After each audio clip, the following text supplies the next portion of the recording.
Okay, so this is a topic that's interesting to me because, like, I never believed in Santa Claus.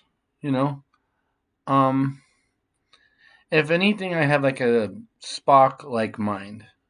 Um, it's hard for me to get into what you might call magical thinking, and yet I do sometimes.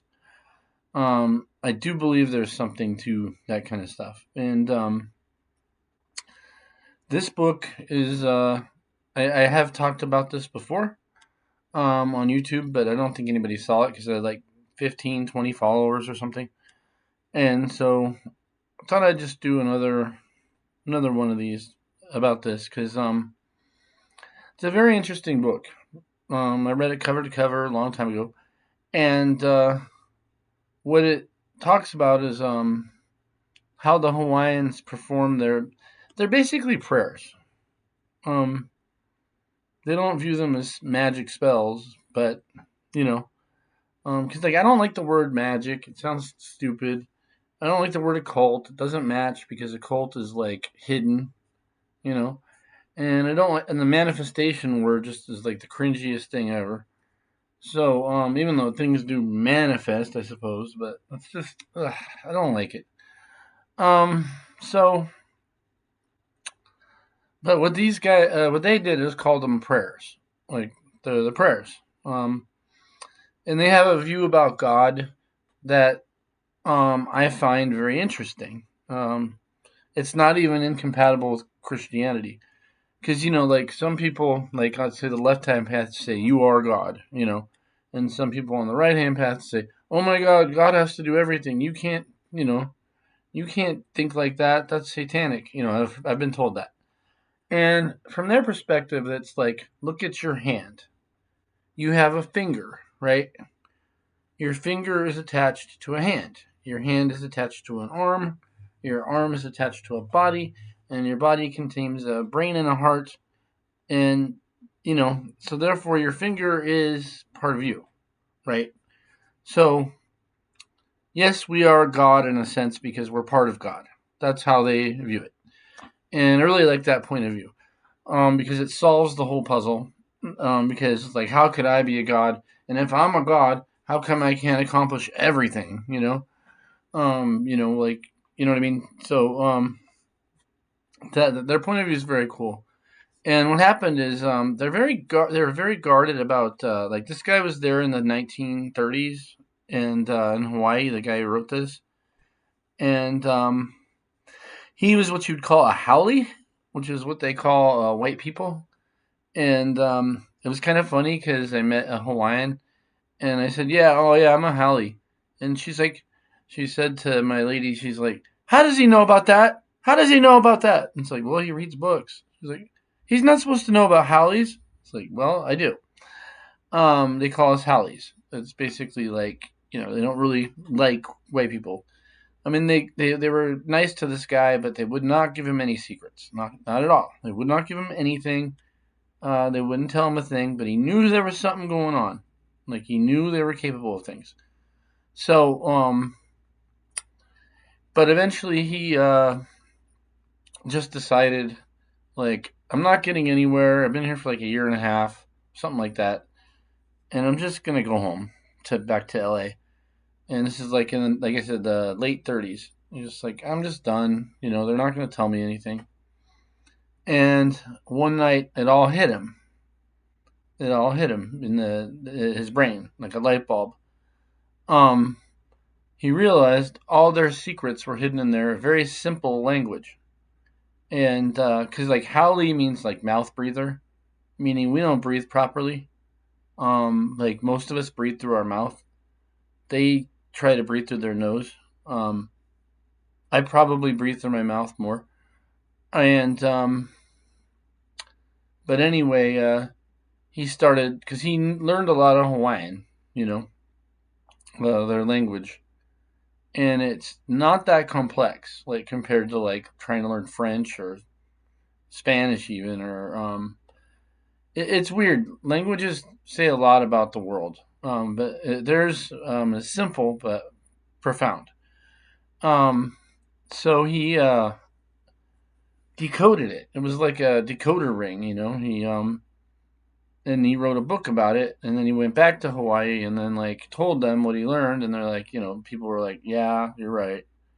They didn't want him to know it, but they don't want like other people to know their secrets, but he learned it, so they give him credit for that. And since then, other people have just written books about this stuff. It's basically like Kahuna Magic, and he it's very interesting how they do they do these prayers and stuff, and they clap their hands really loud, and they scream out a prayer, and the times in my life when a prayer actually worked, I've yelled it out loud. Um, they'll do things like that. Like I think in if I remember one of the examples, a lady wanted a house, so she like took a 2x4 and put it on her like counter of her in her apartment, and she like screamed out loud like, "This is the beginning of my new house," and she got a house somehow. I don't know. Um, yeah, and then there's another story. It's really interesting about a guy who didn't really like his facial hair. He hated shaving. It was annoying, and he kind of like had a Hawaiian girlfriend. So she like kind of like rubbed her hands on his face and said, "You won't have facial hair anymore."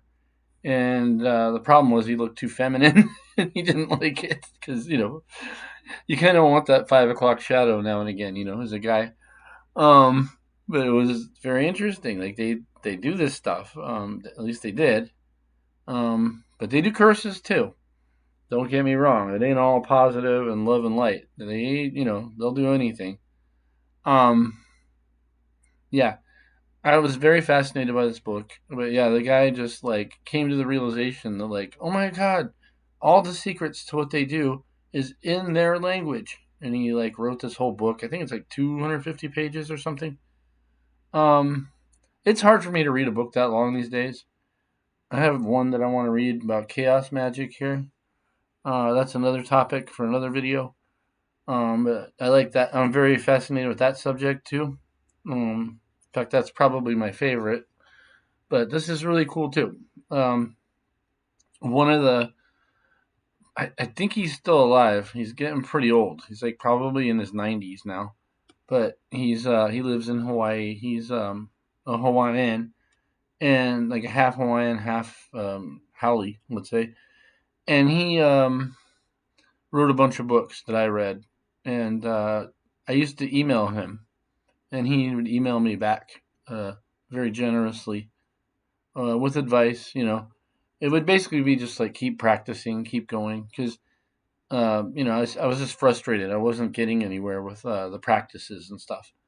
And he wrote, but I have gotten stuff from his name is Serge Kahili King, and yeah, last I heard he lived on Maui, and I've never been to Hawaii, and I'm afraid to even go because I might not come back. Because like that's what happened to like people in my family. They just don't want to come back. Like it's not that they die; they end up dying there because they live there. They just don't want to come back. And I was even offered a job there once, and I just went like, nah.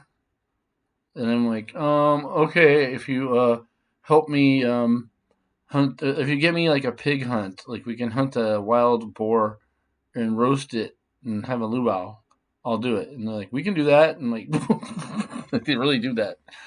But yeah, I didn't want to go there. Certainly wouldn't. Because it just would be. I don't know. You'd have to fly to visit your family, like fly like a million miles and stuff like that. But it was flattering to get the offer. But yeah, this guy, he decoded basically like what they do, and he gave lots of examples. And there's really weird stuff. Like there's a part of the book where he talks about it's not even really related to the Hawaiian stuff. It's about like spirits and souls and stuff. Where this woman had a daughter, a young woman had a split personality disorder, where like she became one person, sometimes and went back to how she was raised, and she like basically behaved in a completely different manner, and believed she was somebody else, like the name and everything. And they took her to a hypnotist, and the hypnotist had basically got her into the state and tried to ask what's going on, and all of a sudden, like an older man's voice um, took over her talk in her speech, and it said, "We have chosen to put two souls in this body. If you split this up, she'll die. So leave it be. Just leave it be. You can't do anything about this. We're in control of this." Very strange. So it talks about a lot of weird stuff like that, and it talks about a lot of ways of It has like kind of like in martial arts how they use like energy with their hands and stuff like that. It has a lot of stuff like that. Where like they believe in this thing called the Aka thread. So basically, like anything you've ever touched or anybody you've ever shook hands with or anything like that, you're somewhat connected to them. Um, and they have like rituals to cut the Aka thread, like say if it's somebody you don't like anymore or something like that, because you don't want to like have their juju on you. They have that. I'm trying to think of other things. It's just a really good book. Yeah, I would recommend this one. And also anything by Serge Kahili King. He wrote one called Changing Reality, and I read that on the train once, and this conductor was messing with me and like trying to just be a jerk because they're just bored with their job, I guess. And I was reading the book, and I just smiled and kept reading the book, and I was following guidelines what the book was talking about, and everything went wrong for him, and I was just laughing. Like I didn't have to do anything. It was pretty funny, you know. But yeah, you can. And they have like okay, another one is really interesting. Is I don't know if it's in this book or it's a Serge Kahili King book, but like they do this thing, and I've done it, and it's scary because it basically works. It's just so scary because once you have power and you know it, it's like you have to take responsibility for yourself instead of like making excuses for everything. But you can basically like stub your toe, and I don't recommend doing this, but if it happens, you can rub your toe in the same motion over that object and say, "It didn't happen. It didn't happen. It didn't happen." And by like the 10th or 15th time, the pain goes away. Um, it's strange, this is not stub toe advice, but um, Serge Kahili King did it with somebody who had a very severe injury. But yeah, I did try it with a stub toe once, and like it was like bleeding and stuff. And I did it, and like it healed real quick. Not like miraculously in front of me, but the pain went away, the bleeding stopped, and then the cut healed very fast. So much faster than it would have otherwise. So it's a very interesting technique. It takes repetition, but there's stuff like that. There's all kinds of neat things in Kahuna like magic. So I wanted to talk about that and sort of cleanse the timeline, if you will, if you know what I mean. So cheers, everybody.